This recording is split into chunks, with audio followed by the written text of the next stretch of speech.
আসসালামু আলাইকুম।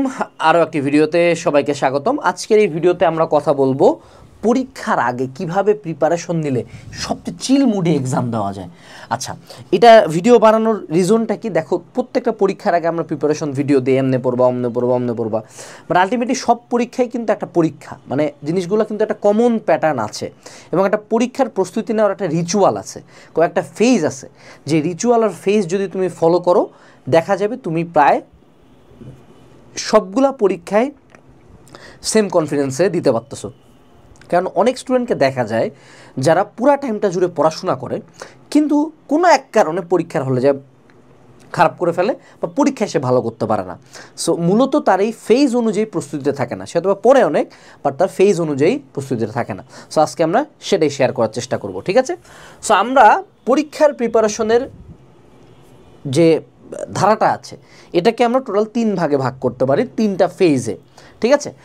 ফেজ 1 যেটা হলো, ধরো তুমি এক্সামের জাস্ট তুমি নোটিশটা পাইছো বা তুমি প্রিপারেশন নিবা বা এক্সাম দিবা, এই ডিসিশনটা নিছো, ঠিক আছে? সো ধরো না এইচএসসি রুটিন দিছে, বা ধরো ঢাবি সার্কুলার দিছে, বা ধরো তুমি ইঞ্জিনিয়ারিংয়ে ভর্তি পরীক্ষা দিবে, ডিসিশনটা নিছো, তখন থেকে ফেজ 1 শুরু হয়ে যায়।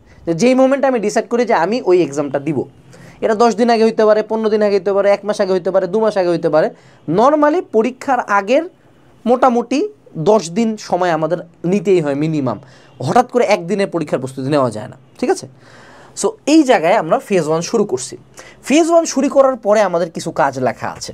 প্রথম কাজ হলো যে রুটিন বানানো। রুটিন বানানো মানে কি? এই যে সামনের 10টা দিন আমি কোন দিন কী পড়বো এটা আগে ডিসাইড করতে হবে।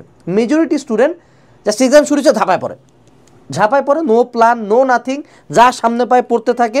দেয়ার মানে পুরা ফুল কেওস, ফুল প্যানিক মোডে চলে যায়। ফলশ্রুতিতে কামের জিনিস কম পড়ে, অকামের জিনিস বেশি পড়ে, অথবা বেশি প্যানিকের কারণে কিছুই পড়ে না, জানলে এত পড়া কম কী পড়বো।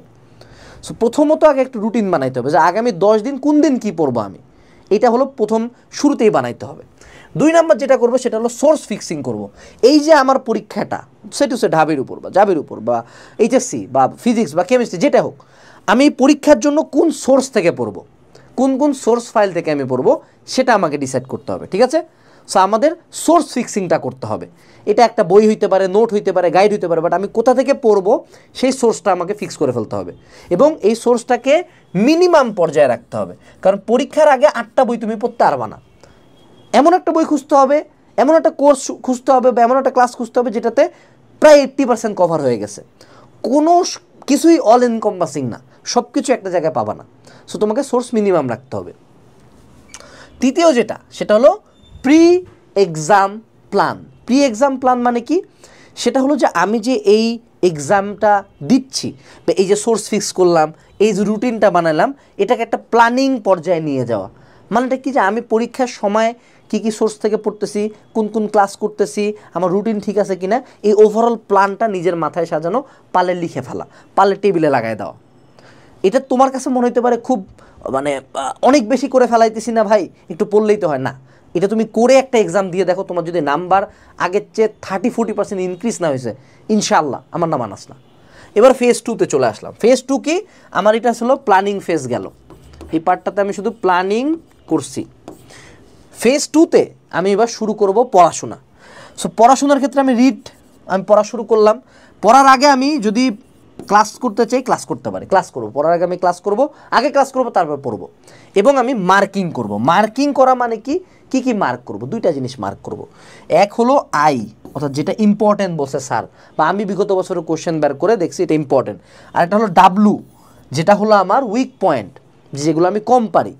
সো এই অনুযায়ী আমি টপিকগুলো বা লাইনে বা পৃষ্ঠা যে কোনো জায়গায় বা ম্যাথের মধ্যে আমি মার্ক করে দেব। মার্ক করে চলতে থাকবে।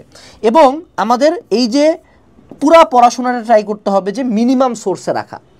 এখন দেখো, এই আই আর ডাব্লুওয়ালা টপিকগুলা আমি যে মূল সোর্স ফাইল বা মূল সোর্স বই যেটা করছি সেটার মধ্যে মার্ক করা আছে। সো এখন কিন্তু ধীরে ধীরে আই আর ডাব্লু মার্ক করার পরে দেখা যাবে যে একটা চ্যাপ্টারে যদি 100 পেজ থাকে বা একটা বই যদি 200 পেজ থাকে, এর মধ্যে আমার আই আর ডাব্লু পড়ছে সর্বোচ্চ 20 পেজ আছে, ঠিক আছে? ওই 20 পেজই হলো আমার মিনিমাম সোর্স। এবার প্রথমে ছিল একটা সোর্স, তারপর এবার হলো আমার মিনিমাম সোর্স। এই মিনিমাম সোর্স কিসে লাগবে? যখন আমি একদম পরীক্ষার আগে 2-3 দিন পড়াশোনা শুরু করব, তখন লাগবে। এরপরে মেন্টাল টক দিতে হবে। মেন্টাল টক মানে কি? এই পুরা টাইম জুড়ে আয়নার সামনে দাঁড়াইতে পারো, নিজে বলতে পারো বা ভিজুয়ালাইজ করতে পারো, মুখে বলতে পারো যে আমার চেয়ে ভালো কেউ এক্সাম দিবে না, এই এক্সামটা কিছুই না, আমি একা ভালো করব ইনশাল্লাহ, উপরে আল্লাহ, নিচে আমি ভালো করবো। It can be anything. তুমি তোমার মতো নিজেকে সেলফ টক দিবা। কারণ মেজরিটি স্টুডেন্টসরা পরীক্ষার আগেই খারাপ করে ফেলে। কেমনে?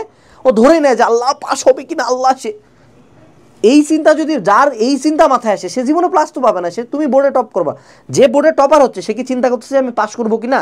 না, ওর চিন্তা হলো টপ করবো কিনা। এখন ও যে টপার হওয়ার টার্গেট রাখছে সে অ্যাটলিস্ট তো গোল্ডেন পায়ে আসবে। কারণ তুমি টার্গেটই রাখছো আল্লাহ পাস হবে কিনা।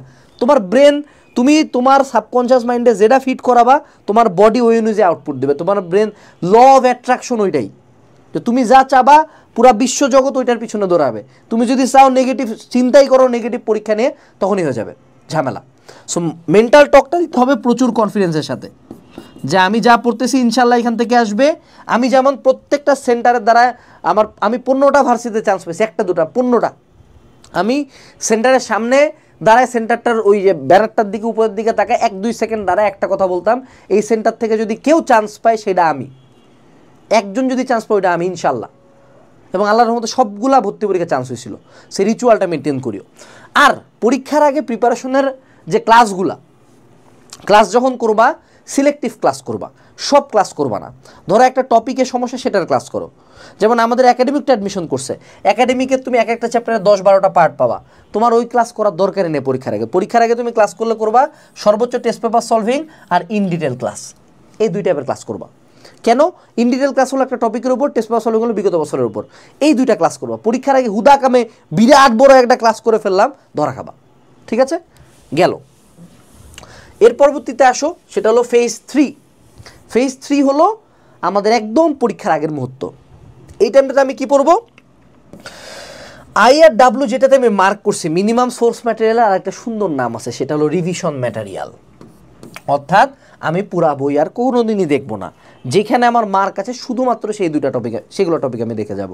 যেটাতে IRW একসাথে আছে সেটা 1 নম্বর প্রায়োরিটি, 2 নম্বর প্রায়োরিটি হলো যেটাতে শুধু আই আছে, 3 নম্বর প্রায়োরিটি হলো শুধু ডাব্লু। কিন্তু তুমি পরীক্ষার আগে কি পড়ো? শুধু উইক পয়েন্ট, যেটি ইম্পর্টেন্ট না। হইতে পারে তুমি ভেক্টর ক্যালকুলাস খুব কম পারো, কিন্তু ভেক্টর ক্যালকুলাস পরীক্ষা আসবে এটা গ্যারান্টি দেওয়া আছে? সেখানে দেখা যাবে যে নদী নৌকায় তোমার ক্লিয়ার না, কিন্তু নদী নৌকা তুমি পড়ো নাই পরীক্ষার আগে। সো রিভিশন ম্যাটেরিয়াল ডিভাইস দিয়ে যেতে হবে। ঠিক আছে। এবং আরেকটা যেটা হলো ভেরি ভেরি ইম্পর্টেন্ট, সেটা হলো প্রি এক্সাম। মানে কি রে ভাই? এক্সামের আগের এক্সাম, সেটা হলো প্রি এক্সাম। মেজরিটি মানুষজন এক্সাম হলের আগে যাওয়ার আগে একটা এক্সামও দেয় না। সো তুমি চিন্তা করো, তুমি আজীবন একটা এসি রুমে বসে বাসায় বসে বসে ক্লাস করছো, কোচিং সেন্টারে ক্লাস করছো, হঠাৎ করে তোমাকে পরীক্ষার হলে নিয়ে যাওয়া হইলো, সামনে সাইডে 2টা করে টিচার, বাইরে হাজার হাজার মানুষজন, ঘন্টা দিচ্ছে, ঘড়ি নাই, ফোন নাই, কিচ্ছু নাই, কোনো এসি নাই, খালি একটা ফ্যান ঘুরতেছে ক্যারম্যার করে, আশপাশের কোনো মানুষ চিনা নাই। এতগুলো প্রেশার কিন্তু পরীক্ষার হলে পড়বে। ফলশ্রুতিতে ভালো স্টুডেন্টও প্যানিক করে ফেলে। ঠিক আছে। তো এটার জন্য যেটা করবা সেটা হলো পরীক্ষার আগে এক্সাম দেবা। যদি সক্ষমতা থাকে অফলাইনে এক্সাম দাও, সক্ষমতা না থাকলে অনলাইনে এক্সাম দাও। কিছুই যদি না কিনার টাকা না থাকে তা তুমি বাড়িতে বসে বসে নিজে টাইমার ধরে এক্সাম দাও, বাট পরীক্ষার আগে একটা এক্সাম দিয়ে যাও। মেজরিটি মানুষজন পরীক্ষার হলে পারে না, কারণ দেখো মেজরিটি ক্রিকেট ম্যাচ হওয়ার আগে কি টেস্ট খেলে না, প্র্যাকটিস করে না? কেন? ওই মাঠটাতে যায় প্র্যাকটিস করে। কেন করে? যাতে মূল ম্যাচটা ভালো খেলতে পারে। সো এই প্রি এক্সামে তুমি তোমার গ্যাপ খুঁজে পাবা, ভুল খুঁজে পাবা, সব খুঁজে পাবা। আমাদের একাডেমিকটা অ্যাডমিশন করছে 1টা-2টা না, আমরা 600 এক্সাম দিছি, 600। সো তুমি ঠেকাইতে পারবা না, এত এক্সাম দেওয়া আছে। This is the best course for your preparation. তুমি সায়েন্স হও, আর্টস হও, কমার্স হও, আলিম হও, যা হও, প্রত্যেকের জন্য আমাদের একাডেমিকটা অ্যাডমিশন কোর্স আছে। এরপরে আসো, সেটা হলো রিচুয়াল। রিচুয়াল হলো এতদিন তো আমরা নিজেকে কনফিডেন্স বা আনার জন্য কাজ করছি, নিজেকে কনফিডেন্ট করছি। এখন রিচুয়ালটা হবে I have nothing to lose. অর্থাৎ আমি একটা জিনিস নিজের ব্রেনকে বুঝাবো, দেখো মেজরিটি মানুষজন এক্সাম হলে প্রেশার নেয় কিসের জানো? এক্সপেকটেশন না, ওভার এক্সপেকটেশন। যে আল্লাহ এই যদি প্লাস না পাই কী হবে, আল্লাহ এই পরীক্ষা না পাইলে কী হবে, আল্লাহ চান্স না পাইলে কী হবে, এই চিন্তা করে এমন একটা চাপ নিয়ে পরীক্ষা দিতে যায় যে মাথার 2 সাইড মনে করে এমন সিপা আছে, 2টা পেরেক মারিয়া যায় এক্সপেকটেশনের। ফলশ্রুতিতে পরীক্ষা হারাবো। পরীক্ষার আগে আগে একটা জিনিস আমি তোমাকে আজকে একটা বড় ভাই হিসেবে বলি, আমি তো জীবনে মানে 1000টা চড়াই উতরাই পার করছি। তোমার জীবনের কোনো এক্সামের ওরকম কোনো ভ্যালু নেই যেটা তোমার পুরো লাইফ চেঞ্জ করে দিবে, কোনো ডার নাই। ধরো ঢাবিতে একবার পরীক্ষা দিয়েছো, চান্স পানে, কিচ্ছু হবে না জীবনে। 2 বছর পরে যায় দেখবা ঢাবির বন্ধুরা তোমার ধ্বংস হয়ে গেছে, তুমি হয়তো অন্য কিছু করতেছো। তোমার এইচএসসিতে খারাপ হয়েছে, কিচ্ছু হবে না। অ্যাডমিশনে কোনো মেজরিটি অফ দ্য টাইম এইচএসসিতে খুব একটা নাম্বারই লাগে না, যদি না তুমি বুয়েট বা মেডিকেলে জিপিএ কাউন্ট করো। তুমি এসএসসি পরীক্ষা খারাপ দিছো, কিচ্ছু হবে না। ওটি তোমার কলেজে সর্বোচ্চ প্রভাব ফেলবে, কিন্তু এইচএসসিতে পুরো রেজাল্ট ঘুরায় দেওয়া যায়। সো তোমার জীবনের মেজরিটি এক্সামের কোনো ভ্যালু নাই। সবসময় ওয়ার্স্ট কেস সিনারিওটা, এই টাইমটাতে ওয়ার্স্ট কেস সিনারিও চিন্তা করবা যে ভাই আমি যদি এই এক্সামটা খারাপ দিই, ধরেন না তোমার কোচিংয়ের এক্সাম খারাপ দিলে আমার কী হইলো, কোনো লস আছে এটি কেউ দেখবে?